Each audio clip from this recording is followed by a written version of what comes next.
Number 1 Subhadra ହିତାଧିକାରୀଙ୍କର ବଡ଼ update. 5 acre ଜମିକୁ ନେଇ ଦ୍ୱନ୍ଦ୍ୱ ଥିଲେ ଗ୍ରିଭାନ୍ସ ଦେଇପାରିବେ ହିତାଧିକାରୀ। କହିଲେ 5 ଲକ୍ଷରୁ ଅଧିକ ଆବେଦନ ପଡ଼ିଛି ପେଣ୍ଡିଂ। 31,000 ହିତାଧିକାରୀ ହୋଇଛନ୍ତି ଆଉଟ ପାଉଟ। ପ୍ରଥମ କିସ୍ତିର ଚତୁର୍ଥ ପର୍ଯ୍ୟାୟରେ ଟଙ୍କା ଆସିବା ଆଗରୁ ସୁଭଦ୍ରାକୁ ନେଇ ବଡ଼ ଅପଡେଟ୍ ଦେଲେ ଉପମୁଖ୍ୟମନ୍ତ୍ରୀ। ବାୟୋମେଟ୍ରିକ୍ରେ ଇ-କେୱାଇସି କରିବାକୁ ହେବ। ଯେଉଁମାନେ ଓଟିପି ଜରିଆରେ ଇ-କେୱାଇସି କରିଥିଲେ ସେମାନଙ୍କର ବାୟୋମେଟ୍ରିକ୍ ଦରକାର ବୋଲି ସ୍ପଷ୍ଟ କଲେ ଉପମୁଖ୍ୟମନ୍ତ୍ରୀ। ନମ୍ବର 2 ସୃଷ୍ଟି ହେବ ଲଘୁଚାପ, ପ୍ରବଳ ବର୍ଷା ନେଇ ସତର୍କ ସୂଚନା। ରାଜ୍ୟରେ ଶୀତ ଲହରୀ ଆହୁରି ବଢ଼ିବା ନେଇ ସୂଚନା। ଝାରସୁଗୁଡ଼ା, ସୁନ୍ଦରଗଡ଼ ଓ ଅନୁଗୁଳରେ ଏହି ସ୍ଥିତି ରହିବ। ଭାରତୀୟ ପାଣିପାଗ ବିଭାଗ ଆଇଏମ୍ଡି ଏଭଳି ପୂର୍ବାନୁମାନ କରିଛି। ଆସନ୍ତା 24 ଘଣ୍ଟାରେ ଦକ୍ଷିଣ ପୂର୍ବ ବଙ୍ଗୋପସାଗରରେ ଏକ ଲଘୁଚାପ ସୃଷ୍ଟି ହେବ। ତାମିଲନାଡୁ, କେରଳରେ ପ୍ରବଳ ବର୍ଷା ଆଶଙ୍କା ଅଛି। ଆନ୍ଧ୍ରପ୍ରଦେଶରେ କାଁ ଭାଁ କିଛି ସ୍ଥାନରେ ବର୍ଷା ହୋଇପାରେ। ଲଘୁଚାପ ପ୍ରଭାବରେ ଓଡ଼ିଶାରେ 17 ତାରିଖ ବା ମଙ୍ଗଳବାରଠାରୁ କାଁ ଭାଁ କିଛି ସ୍ଥାନରେ ବର୍ଷା ହେବ। କୋରାପୁଟ, ଗଜପତି, ଗଞ୍ଜାମ, ପୁରୀ ଓ ରାୟଗଡ଼ାର କିଛି ସ୍ଥାନରେ ହାଲୁକା ବର୍ଷା ହୋଇପାରେ। 18 ତାରିଖରେ ଦକ୍ଷିଣ ଓଡ଼ିଶାର ବିଭିନ୍ନ ସ୍ଥାନରେ ବର୍ଷାର ସମ୍ଭାବନା ଅଛି। ରାୟଗଡ଼ା, କୋରାପୁଟ, ମାଲକାନଗିରିରେ ସ୍ୱଳ୍ପରୁ ମଧ୍ୟମ ଧରଣର ବର୍ଷା ହୋଇପାରେ।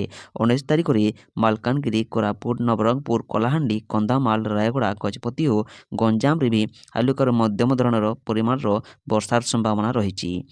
ସେହିଭଳି 17 ତାରିଖରୁ ରାତ୍ରି ତାପମାତ୍ରା ବି କମିଯିବ। ନମ୍ବର 3 ଆସିଲା ଆୟୁଷ୍ମାନ କାର୍ଡ ଲିଷ୍ଟ। ବର୍ତ୍ତମାନ ରାଜ୍ୟରେ ବିଜୁ ସ୍ୱାସ୍ଥ୍ୟ କାର୍ଡ ଯୋଜନା ଲାଗୁ ହୋଇଥିଲେ ସୁଦ୍ଧା ଆଗାମୀ ଦିନରେ ଆୟୁଷ୍ମାନ ଯୋଜନା କାର୍ଯ୍ୟକାରୀ ହେବାକୁ ଯାଉଛି। ତେବେ ଆୟୁଷ୍ମାନ ଯୋଜନା ମଧ୍ୟ ବିଜୁ ସ୍ୱାସ୍ଥ୍ୟ କାର୍ଡ ଯୋଜନାରୁ କିଛି କମ୍ ନୁହେଁ। ଏହି ଯୋଜନାରେ ବି ଲୋକଙ୍କୁ ମାଗଣାରେ ସ୍ୱାସ୍ଥ୍ୟ ସେବା ଯୋଗାଇ ଦିଆଯିବ। ଉଭୟ ଗ୍ରାମାଞ୍ଚଳ ଓ ସହରାଞ୍ଚଳରେ ରହୁଥିବା ବ୍ୟକ୍ତିବିଶେଷଙ୍କୁ ଏହି ଯୋଜନାରେ ସମସ୍ତ ପ୍ରକାର ଲାଭ ପ୍ରଦାନ କରାଯାଉଛି। ଖାଲି ସେତିକି ନୁହେଁ, ଯେଉଁମାନେ ନିଜ ବାସସ୍ଥାନ ଛାଡ଼ି ବାହାରେ ରହୁଥିବେ ସେମାନଙ୍କୁ ମଧ୍ୟ ଏହି ଯୋଜନାରେ ସମସ୍ତ ପ୍ରକାର ସୁବିଧା ପ୍ରଦାନ କରୁଛନ୍ତି ସରକାର। ତେଣୁ ଯେଉଁମାନେ ଏଯାଏଁ ଆୟୁଷ୍ମାନ କାର୍ଡ ପାଇଁ ଆବେଦନ କରିନାହାନ୍ତି ସେମାନେ ତୁରନ୍ତ ଆବେଦନ କରିପାରିବେ। ନମ୍ବର 4 ଚାଷୀମାନଙ୍କ ପାଇଁ ଖୁସି ଖବର। ବିନା ସୁଧରେ ମିଳିବ 2 ଲକ୍ଷ ଟଙ୍କା। ଚାଷୀମାନଙ୍କ ପାଇଁ ଖୁସି ଖବର। ଚାଷୀଙ୍କୁ ଆର୍ଥିକ ସହାୟତା ପାଇଁ ପ୍ରଦାନ କରିବା ପାଇଁ ଭାରତୀୟ ରିଜର୍ଭ ବ୍ୟାଙ୍କ ଆରବିଆଇ ବିନା କୌଣସି ବନ୍ଧକରେ କୃଷି ଋଣ ପରିମାଣ 2 ଲକ୍ଷ ଟଙ୍କାକୁ ବୃଦ୍ଧି କରିଛି, ଯାହା 2025 ଜାନୁଆରୀ 1ରୁ ଏହା ଲାଗୁ ହେବ। କୃଷି କ୍ଷେତ୍ରରେ ଉତ୍ପାଦନ ଖର୍ଚ୍ଚ ବଢ଼ୁଥିବାରୁ କ୍ଷୁଦ୍ର ଓ ନାମମାତ୍ର ଚାଷୀଙ୍କୁ ଆର୍ଥିକ ସହାୟତା ପ୍ରଦାନ ପାଇଁ ଆରବିଆଇ କୃଷି ମନ୍ତ୍ରଣାଳୟର ମିଳିତ ସହଯୋଗରେ ଏ ଘୋଷଣା କରିଛି। ପ୍ରତି ଚାଷୀଙ୍କୁ 2 ଲକ୍ଷ ଟଙ୍କା ପର୍ଯ୍ୟନ୍ତ ବିନା ବନ୍ଧକରେ କୃଷି ଓ କୃଷି ସମ୍ବନ୍ଧୀୟ ଋଣ ଦେବାକୁ ଆରବିଆଇ ଦେଶର ସମସ୍ତ ବ୍ୟାଙ୍କକୁ ନିର୍ଦ୍ଦେଶ ଦେଇଛି। ପୂର୍ବରୁ ଏହାର ପରିମାଣ 1.6 ଲକ୍ଷ ଟଙ୍କା ଥିଲା। ଚାଷରେ ବଢ଼ୁଥିବା ଉତ୍ପାଦନ ଓ ଖର୍ଚ୍ଚ ଚାଷୀଙ୍କ ପାଇଁ ଋଣ ଉପଲବ୍ଧତା ସୁଦୃଢ଼ କରିବା ପାଇଁ ନିଷ୍ପତ୍ତି ନିଆଯାଇଛି, କୃଷି ମନ୍ତ୍ରଣାଳୟ ଘୋଷଣା କରିଛି। ନମ୍ବର 5 ଗଣଧାରଣାରେ ଅଙ୍ଗନବାଡ଼ି କର୍ମୀ, ବଡ଼ ନିର୍ଦ୍ଦେଶ ଦେଲେ ଉପମୁଖ୍ୟମନ୍ତ୍ରୀ। ଲୋୟର ପିଏମ୍ଜି ଅଙ୍ଗନବାଡ଼ି କର୍ମୀ ଗଣଧାରଣା। ସରକାରୀ ମାନ୍ୟତା ସାଙ୍ଗକୁ ଦରମା ବୃଦ୍ଧି ଦାବିରେ ଏକାଠି ହୋଇଛନ୍ତି ହଜାର ହଜାର ଅଙ୍ଗନବାଡ଼ି କର୍ମୀ ଓ ସହାୟିକା। ବହିଷ୍କାର ହୋଇଥିବା କର୍ମୀଙ୍କୁ ପୁନର୍ନିଯୁକ୍ତି ନିର୍ବାଚନ ପୂର୍ବରୁ ସରକାର ଦେଇଥିବା ପ୍ରତିଶ୍ରୁତି ଲାଗୁ କରିବା ପାଇଁ ଦାବି କରି ଆନ୍ଦୋଳନକୁ ଓହ୍ଲାଇଛନ୍ତି। ଭୁବନେଶ୍ୱରର ଲୋୟର ପିଏମ୍ଜି ଅଙ୍ଗନବାଡ଼ି କର୍ମୀଙ୍କ ଗଣବିକ୍ଷୋଭ ନେଇ ଉପମୁଖ୍ୟମନ୍ତ୍ରୀ ପ୍ରଭାତୀ ପରିଡ଼ା ପ୍ରତିକ୍ରିୟା ରଖିଛନ୍ତି। ଉପମୁଖ୍ୟମନ୍ତ୍ରୀ କହିଛନ୍ତି, ନୂଆ ସରକାର ଆସିବାର ମାତ୍ର 6 ମାସ ହୋଇଛି। ପ୍ରଥମେ ସରକାର ସହ ଆଲୋଚନା କରନ୍ତୁ, ଆଲୋଚନା ପରେ ରାଜରାସ୍ତାକୁ ଆନ୍ଦୋଳନ ପାଇଁ ଆସନ୍ତୁ ବୋଲି ଉପମୁଖ୍ୟମନ୍ତ୍ରୀ ପ୍ରଭାତୀ ପରିଡ଼ା ପ୍ରତିକ୍ରିୟା କହିଛନ୍ତି। ନମ୍ବର 6 ଘର ତିଆରି ପାଇଁ 5 ଲକ୍ଷ ଦେବେ ସରକାର। ଗରିବ ଶ୍ରେଣୀର ଲୋକଙ୍କୁ ରାସନ କାର୍ଡ ମାଧ୍ୟମରେ ଅନେକ ସୁବିଧା ଯୋଗାଇ ଦେଉଛନ୍ତି ସରକାର। ବର୍ତ୍ତମାନ ସରକାର ଏକ ନୂଆ ଯୋଜନା ଆରମ୍ଭ କରିଛନ୍ତି। ଏ ଯୋଜନା ମାଧ୍ୟମରେ ସରକାର ଘର ତିଆରି ପାଇଁ ଟଙ୍କା ଯୋଗାଇ ଦେଉଛନ୍ତି। ଗତ ମାର୍ଚ୍ଚ 11 ତାରିଖରୁ ଏହି ଯୋଜନାର ଶୁଭାରମ୍ଭ କରିଛନ୍ତି ସରକାର। 4ଟି ପର୍ଯ୍ୟାୟରେ ଏହି ଯୋଜନାରେ ହିତାଧିକାରୀଙ୍କୁ ସହାୟତା ପ୍ରଦାନ କରିବାକୁ ସରକାର ନିଷ୍ପତ୍ତି ନେଇଛନ୍ତି। ପ୍ରଥମ ପର୍ଯ୍ୟାୟରେ ସେମାନଙ୍କର ନିଜସ୍ୱ ଜମି ଥିବା ଲୋକଙ୍କୁ ଘର ତିଆରି ପାଇଁ ସହାୟତା ଯୋଗାଇ ଦିଆଯିବ ବୋଲି ଘୋଷଣା ହୋଇଛି। ଏହାପରେ ଯେଉଁମାନଙ୍କ ପାଖରେ ଘର ତିଆରି ପାଇଁ ଜାଗା ନାହିଁ ସେମାନଙ୍କୁ ସହାୟତା ଯୋଗାଇ ଦେବାକୁ ଯାଉଛନ୍ତି ସରକାର। ନମ୍ବର 7 ସବୁ ରେକର୍ଡ ଭାଙ୍ଗିଲା ପୁଷ୍ପା 2। 11 ଦିନରେ ଆୟ କଲା 900 କୋଟି। ଅଲ୍ଲୁ ଅର୍ଜୁନ ରଶ୍ମିକା ମନ୍ଦାନାଙ୍କ ଫିଲ୍ମ ପୁଷ୍ପା 2 ଦ ରୁଲ୍ ବକ୍ସ ଅଫିସରେ ରେକର୍ଡ ଭାଙ୍ଗିଛି। ପୁଷ୍ପା 2 ହିନ୍ଦୀ ବକ୍ସ ଅଫିସରେ ଧମାକା ସୃଷ୍ଟି କରିଛି। ଏହା କ୍ରମାଗତ ଭାବରେ ହିନ୍ଦୀ ସିନେମାରେ ନୂଆ ରେକର୍ଡ ସ୍ଥାପନ କରିଛି। ଅଲ୍ଲୁ ଅର୍ଜୁନଙ୍କ ୱାଇଲ୍ଡଫାୟାର ଶୈଳୀ ବଡ଼ ବଡ଼ ଅଭିନେତାଙ୍କ ହୋସ୍ ଉଡ଼ାଇ ଦେଇଛି। 11 ଦିନ ମଧ୍ୟରେ ସିନେମା 900 କୋଟି ଆୟ କରି ରେକର୍ଡ ଭାଙ୍ଗିଛି। ବର୍ତ୍ତମାନ ସୁଦ୍ଧା ପୁଷ୍ପା 2 1000 କୋଟି ଆୟ କରିସାରିଥିବା ବେଳେ କେବଳ ଭାରତରୁ 900 କୋଟି ଟଙ୍କା ରୋଜଗାର କରିସାରିଲାଣି। ସିନେମା ରିଲିଜ୍ ହେବାର ଦ୍ୱିତୀୟ ରବିବାରରେ ଫିଲ୍ମର ଆୟ ରେକର୍ଡ ଭାଙ୍ଗିଛି। କେବଳ ଭାରତରେ 11 ଦିନ ମଧ୍ୟରେ 75 କୋଟି ଆୟ କରି ଭଲ ବ୍ୟୟ ଲାଭ କରିଛି। ନମ୍ବର 8 ଆଜିର ସୁନା ଦର। ସୁନାପ୍ରେମୀଙ୍କ ପାଇଁ ଖୁସି ଖବର। ଆଜି ସୁନା ଦର ହ୍ରାସ ହୋଇଥିବା ଦେଖିବାକୁ ମିଳିଛି। ସପ୍ତାହ ଆରମ୍ଭରେ ଗ୍ରାହକଙ୍କ ପାଇଁ ଏକ ବଡ଼ ଭେଟି କହିଲେ ଅତ୍ୟୁକ୍ତି ହେବ ନାହିଁ। ଯଦି ଆପଣ ଆଜି ସୁନା ଅଲଙ୍କାର କିଣିବା ପାଇଁ ଯୋଜନା କରିଛନ୍ତି, ତେବେ ଏହି ଖବରଟି ଆପଣଙ୍କ ପାଇଁ ଗୁରୁତ୍ୱପୂର୍ଣ୍ଣ ଅଟେ। ଆଜି ଭାରତୀୟ ବଜାରରେ 22 କ୍ୟାରେଟ୍ ସୁନାର 10 ଗ୍ରାମ ରେଟ୍ 71,390 ଟଙ୍କା ଥିବାବେଳେ 24 କ୍ୟାରେଟ୍ର ଦାମ 77,880 ଟଙ୍କା ରହିଛି। ନମ୍ବର 9, ରାଜ୍ୟରେ ଏକ ସଙ୍ଗେ 3 କୋଟି ଲୋକଙ୍କୁ ମିଳିବ ସ୍ୱାସ୍ଥ୍ୟ କାର୍ଡ। ବଡ଼ ଘୋଷଣା କଲେ ସ୍ୱାସ୍ଥ୍ୟମନ୍ତ୍ରୀ। ସ୍ୱାସ୍ଥ୍ୟ କାର୍ଡକୁ ନେଇ ସ୍ୱାସ୍ଥ୍ୟମନ୍ତ୍ରୀଙ୍କ ବଡ଼ ଘୋଷଣା। ରାଜ୍ୟରେ ଏକ ସଙ୍ଗେ 3 କୋଟି ଲୋକଙ୍କୁ ମିଳିବ ସ୍ୱାସ୍ଥ୍ୟ କାର୍ଡ। ଇନ୍ସ୍ୟୁରାନ୍ସ ନୁହେଁ, ଆସ୍ୟୁରାନ୍ସ ମୋଡରେ ଚିକିତ୍ସା କରାଯିବ। ଉଭୟ ଆୟୁଷ୍ମାନ ଓ ଗୋପବନ୍ଧୁ କାର୍ଡରେ ଚିକିତ୍ସା ସୁବିଧା ପ୍ରଦାନ କରାଯିବ। ସାରା ଦେଶରେ 27,000 ହସ୍ପିଟାଲରେ ମିଳିବ ଚିକିତ୍ସା ସୁବିଧା। ଆୟୁଷ୍ମାନ ଭାରତ ଓ ଗୋପବନ୍ଧୁ ଜନ ଆରୋଗ୍ୟ ଯୋଜନାରେ ଏ ମାସକୁ 320 କୋଟି ଟଙ୍କା ଖର୍ଚ୍ଚ ହେଉଥିବା କହିଛନ୍ତି ସ୍ୱାସ୍ଥ୍ୟମନ୍ତ୍ରୀ ମୁକେଶ ମହାଲି। ନମ୍ବର 10, ଏଣିକି ମାଗଣା ରାସନ ସହ ହିତାଧିକାରୀଙ୍କୁ ମିଳିବ 1,000 ଟଙ୍କା। ନୂଆବର୍ଷରେ ରାସନ କାର୍ଡଧାରୀଙ୍କୁ ମିଳିବ ବଡ଼ ଭେଟି। ମାଗଣା ରାସନ ସହ ମିଳିପାରେ 1,000 ଟଙ୍କା। ଯଦି ଆପଣ ମାଗଣା ରାସନର ହିତାଧିକାରୀ, ତେବେ ଏହି ଖବର ଆପଣଙ୍କ ପାଇଁ ଅତ୍ୟନ୍ତ ଉପଯୋଗୀ। କାରଣ ବର୍ତ୍ତମାନ ସରକାର କେବଳ ରାସନ କାର୍ଡରେ ଗହମ, ଗ୍ରାମ ଚାଉଳ ଭଳି ମାଗଣା ଖାଦ୍ୟ ସାମଗ୍ରୀ ଦେବେ ନାହିଁ, ବରଂ ପ୍ରତ୍ୟେକଙ୍କୁ 1,000 ଟଙ୍କା ଦେବାକୁ ଯୋଜନା କରିଛନ୍ତି। ଯେଉଁମାନେ ଇ-କେୱାଇସି କରିଛନ୍ତି, କେବଳ ସେହି ଲୋକମାନେ ହିଁ ଲାଭ ପାଇବେ। ଏଥିପାଇଁ ହିତାଧିକାରୀଙ୍କୁ ମଧ୍ୟ କିଛି ସର୍ତ୍ତ ପୂରଣ କରିବାକୁ ପଡ଼ିବ। ଗଣମାଧ୍ୟମର ରିପୋର୍ଟ ଅନୁଯାୟୀ ନୂଆବର୍ଷ ପୂର୍ବରୁ ଏହି ରାଶି ଗ୍ରହଣ କରିବାର ଘୋଷଣା କରାଯାଇପାରେ।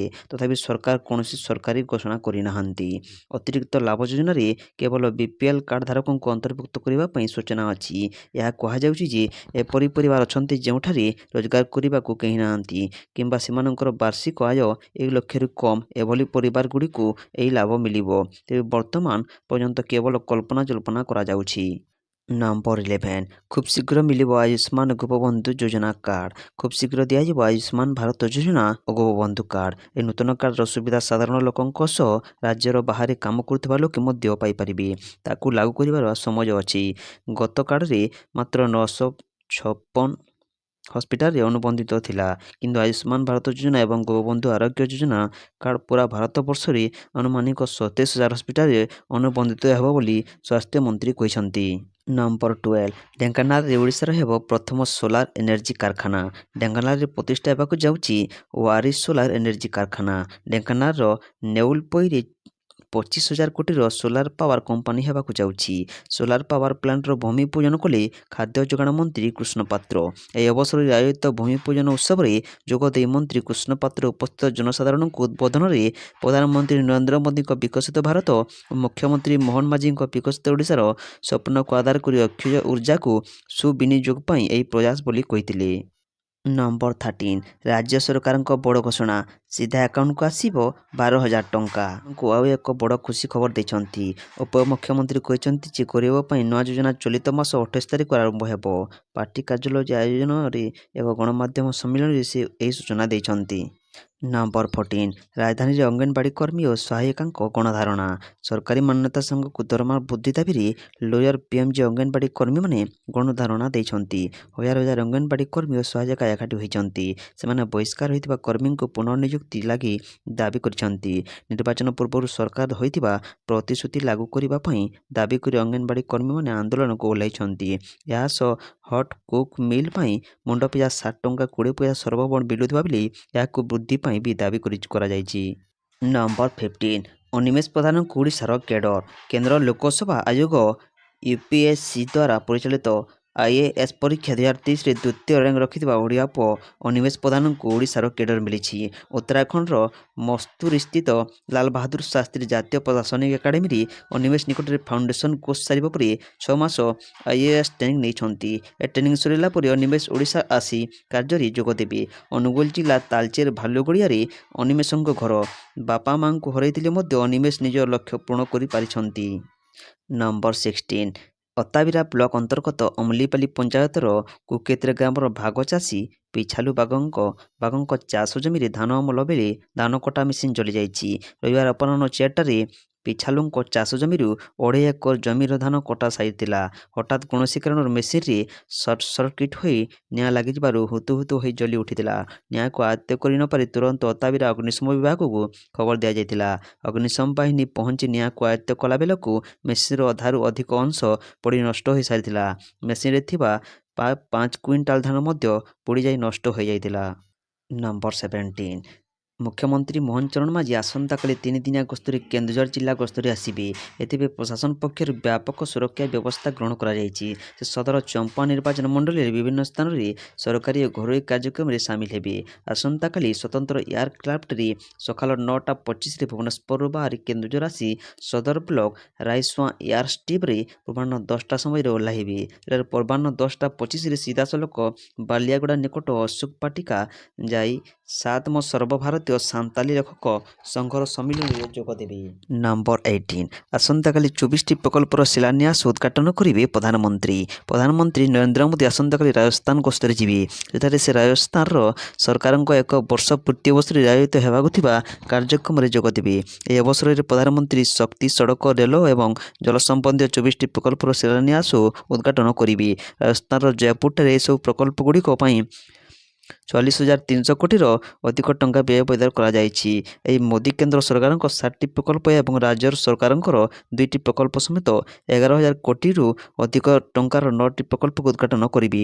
ସେହିପରି 35,300 କୋଟି ଟଙ୍କାରୁ ଅଧିକ ବ୍ୟୟବରାଦ ହୋଇଥିବା 9ଟି କେନ୍ଦ୍ରୀୟ ପ୍ରକଳ୍ପ ଓ 6ଟି ରାଜ୍ୟ ପ୍ରକଳ୍ପର ମଧ୍ୟ ଶିଳାନ୍ୟାସ କରିବେ। ନମ୍ବର 19 ଆବାସ ଯୋଜନାକୁ ନେଇ ଆସିଲା ବଡ଼ ଖବର। ଭାରତ ସରକାର ଦେଶର ନାଗରିକଙ୍କ ପାଇଁ ଅନେକ ଯୋଜନା କରୁଛନ୍ତି। ଦେଶର କୋଟି କୋଟି ଲୋକ ଏହି ସରକାରୀ ଯୋଜନାର ଲାଭ ପାଇଛନ୍ତି। ବିଭିନ୍ନ ଲୋକଙ୍କ ଆବଶ୍ୟକତାକୁ ଦୃଷ୍ଟିରେ ରଖି ସରକାର ଯୋଜନା ପ୍ରସ୍ତୁତ କରୁଛନ୍ତି। ନିଜ ଘରେ ରହିବା ସମସ୍ତଙ୍କ ପାଇଁ ଏକ ସ୍ୱପ୍ନ ଥାଏ। ଅନେକ ଲୋକ ଏହି ସ୍ୱପ୍ନକୁ ପୂରଣ କରିବା ପାଇଁ କଠିନ ପରିଶ୍ରମ କରୁଛନ୍ତି। କିନ୍ତୁ ଏହା ସତ୍ତ୍ୱେ ଅନେକ ଲୋକ ସେମାନଙ୍କର ସ୍ୱପ୍ନକୁ ପୂରଣ କରିବାକୁ ସକ୍ଷମ ନୁହନ୍ତି।